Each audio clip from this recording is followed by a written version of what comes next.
Finally, going trolling again here at the archipelago, because here it's supposed to be running well with the salmon. Atlantic salmon, Ladoga salmon, but also pike get in here.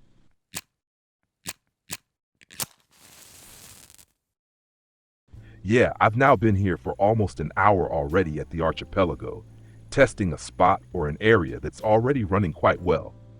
I haven't yet caught that really big fat salmon, but of course they are also hard to catch. And the whole thing is not that easy. Still, you have to try again and again here for the Atlantic salmon. Super intense fish, one of the strongest fighting fish in its weight class. Trophy weight, 30 kilograms. You first have to manage that. And above all, you have to actually get such a 30 kilograms fish out, because they can be extremely strong fighters and pull away really fast here. Accordingly, you need the heaviest setup you've got for fishing here at the archipelago. In addition, of course, there's the difficulty or the challenge that we also have pike here, and the pike in turn can bite through our leader.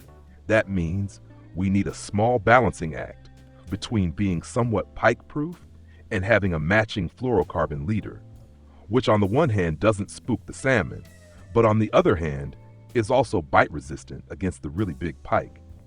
However, even with fluorocarbon, there's no 100% safety against bite-offs, and accordingly, you just have to take the risk. Maybe you'd better take along a spare wobbler, because of course it can always happen that a very big pike gets on here. Here at the archipelago, you can catch up to super trophy pike, and often even a 35 kilogram fluorocarbon leader won't help anymore. Even a 55 kilogram fluorocarbon leader can be bitten through by such fish. And here's the next small one coming in. Yeah, of course along the route here we also get smaller perch or even smaller brown trout in between. So smaller fish do get in sometimes, but overall there are also many salmon here. Salmon and pike. And I'm very curious what the cashier screen will say in a moment, how much silver we have here now in the water, or rather on this route. So quickly cast out once more, and then I'll have to turn around soon, because I think I've already reached the end of my route here. Ben had actually written to me, "Alan, have a look, I'm driving this route up and down," meaning this entire 26 line, and he had recently caught a 22 kilograms Atlantic salmon here. That wouldn't be bad at all if something like that came in. At least in terms of silver, that would already be really good. So I'm turning here, slowly turning around, and meanwhile, another small fish is getting on here. Yeah, we'll just pull that one in on the side as well. Turning always takes a bit of time here, but luckily we have the little mini-map down there, and then we can see exactly how far we are. So a little more forward, turn a bit more. Okay, that's already looking good. And now place ourselves right in the middle again. Almost too far. I'll go back a little, and then it's straight back out with the rods, cast to the max, and see what comes in next. And in the meantime, of course, we'll have a look into the setup, or rather into both setups. This one is my third setup. It's the least in the water. That's why this is the heaviest set here.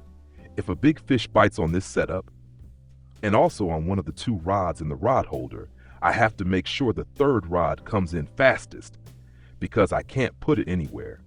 Oh, now I really have to hurry. Suddenly both rods are going down and the boat ticket doesn't run much longer. We'll take them in quickly, of course.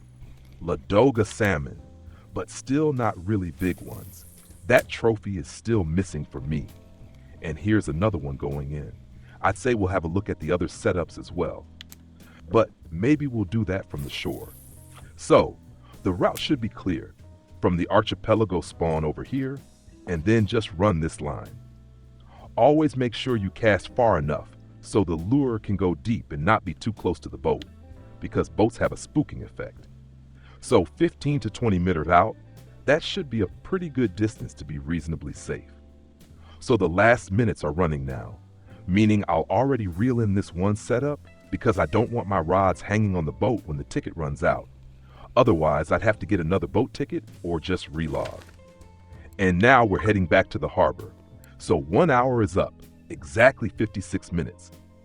After 4 minutes, the first pike was already in.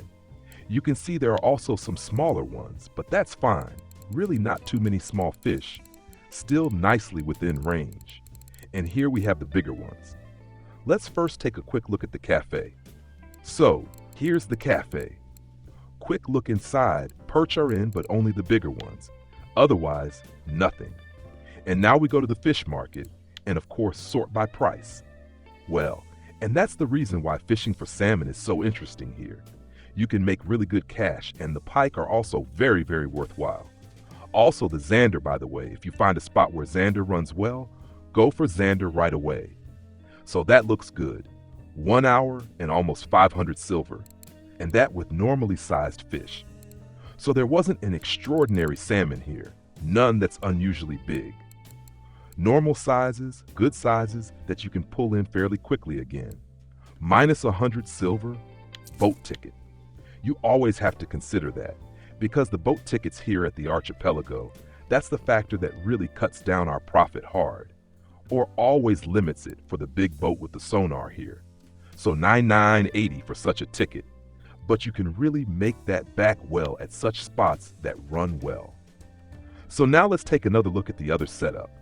That's built with the normal spinning rod. Also in this case, of course, extremely large. Naturally, I use the biggest I have. In this case, the Ultima and the big Turian 30,000 with enough line, and here a 43 kilogram fluorocarbon leader. This setup is also absolutely suitable for fishing at the Archipelago, because also on the Winger we have the full 300 meter braided line, 60 kilograms breaking strength. Here too you can decide either 55 kilogram fluorocarbon or 35 kilogram fluorocarbon. With 55 kilogram fluorocarbon, however, you have a much lower chance of catching the big salmon. And if you're looking for the Ladoga salmon, then ideally you'd go even further down, more in the direction of 27 kilogram fluorocarbon. A few years ago, that worked regularly great at the Volkhov. You could clearly see that with fluorocarbon up to 27 kilograms, significantly more Ladoga salmon bit. However, if you'd rather fish for pike, then you can of course fish with 55 kilogram fluorocarbon, or naturally with a steel leader. At the moment, many long blue lures are running very well. I'm currently using the Deep Runner 12,004, and in this case, I'm using size 20 Ethalon hooks. These hooks aren't exactly cheap, but they're extremely sharp, and they also make sure that big fish slip off much less. Yeah, that's about it. Off to the Archipelago. Try it out yourself. See how it's running for salmon. But keep in mind, don't go in here with too light a setup, otherwise you'll waste a lot of time in a long fight, and for that, these boat tickets are just way too expensive. If it helped you, leave a thumbs up, don't forget to subscribe, helps me a lot, and we'll see each other in the next video. Until then, tight lines.